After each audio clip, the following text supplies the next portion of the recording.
নমস্কাৰ আৰু সেৱাজনে পুনৰ এটা নতুন ভ্লগলৈ আপোনালোকক স্বাগতম জনাইছোঁ।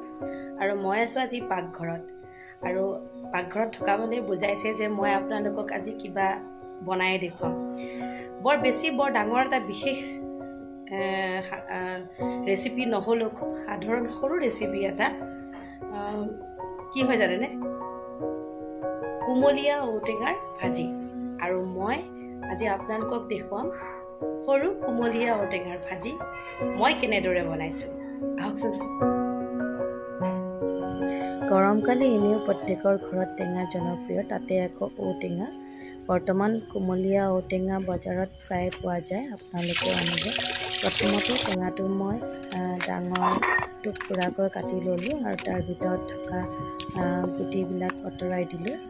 শাক পাচলি চব্জিবোৰে সোৱাদ কটাৰ ওপৰতো নিৰ্ভৰ কৰে। এয়া মোক দেউতাই কৈছিলে, ময়ো অনুসৰণ কৰোঁ। পিছে এনেদৰে ধুনীয়াকৈ চাফা কৰি ল'লোঁ ঔটেঙাখিনি।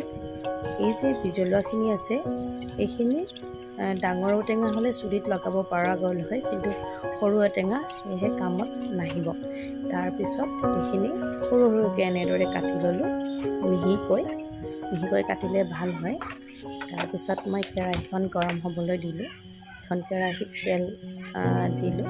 কেৰাহীখনত তেল গৰম হোৱাৰ পিছতে শুকান জলকীয়া, পাঁচফোৰণ আৰু দুটামান সৰিয়হ দিলে টেঙাৰ শাক সদায় বেছি সোৱাদযুক্ত হয় আৰু গোন্ধটো খুব ধুনীয়া হয়। এয়া মোক শাহুমায়ে শিকাইছে। তাৰপিছত সৰিয়হখিনি ঢাকি দিলোঁ, কাৰণ ফুটিব পাৰে। তাৰপিছত মই ঔটেঙাখিনি ঢালি দিলোঁ। ঔটেঙাখিনি ঢালি লওঁ, সোৱাদ অনুযায়ী নিমখ, তাৰপিছত হালধি আৰু অকণ জলকীয়া গুড়িও দিলোঁ। তাৰপিছত মই অকণমান চেনি দিলোঁ। একচুৱেলি চেনিৰ ঠাইত গুড় ব্যৱহাৰ কৰিলে বেছি ভাল হয়, মোৰ গুড় নাই কাৰণে মই চেনিয়ে ব্যৱহাৰ কৰিলোঁ। এতিয়া ঢাকনি লগাই দিলোঁ। ঢাকনিখন গুচাই এইদৰে দেখিছে খুব ধুনীয়া এটা কালাৰ হৈ দিছে, খুব ধুনীয়াকৈ সিজিছেও লাহে লাহে। আৰু অকণমান ভালদৰে সিজিবৰ কাৰণে মই অলপ পানী দিম। পানী দিয়াৰ পিছত আৰু অকণ লৰাই মই পুনৰ ঢাকনিখন লগাই দিম। তাৰপিছত অকণমান দেৰি প্ৰায় 2 মিনিটমানৰ পিছত ঢাকনিখন গুচাই এইদৰে উতলা দেখা যাব। উতলাই থকাৰ সময়তে এবাৰ লাৰি চালোঁ, এটা আঠা নিচিনা হৈছে। আঠা নিচিনা হোৱাৰ পিছতে আপোনালোকে বন্ধ কৰি দিব। ইয়াৰ পিছত ৰেডি হৈ গ'ল ঔটেঙা ভাজি, কুমলীয়া ঔটেঙা ভাজি।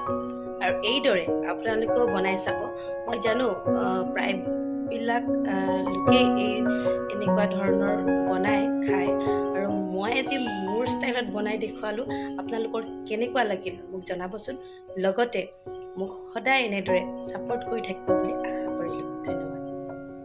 মোৰ এই সৰু চেষ্টাটো যদি আপোনালোকৰ ভাল লাগিছে, তেনেহ'লে মোৰ ভিডিঅ'টো আপোনালোকে লাইক, কমেণ্ট, শ্বেয়াৰ কৰি দিব আৰু লগতে মোৰ চেনেলটো ছাবস্ক্ৰাইব কৰি দিব। ধন্যবাদ।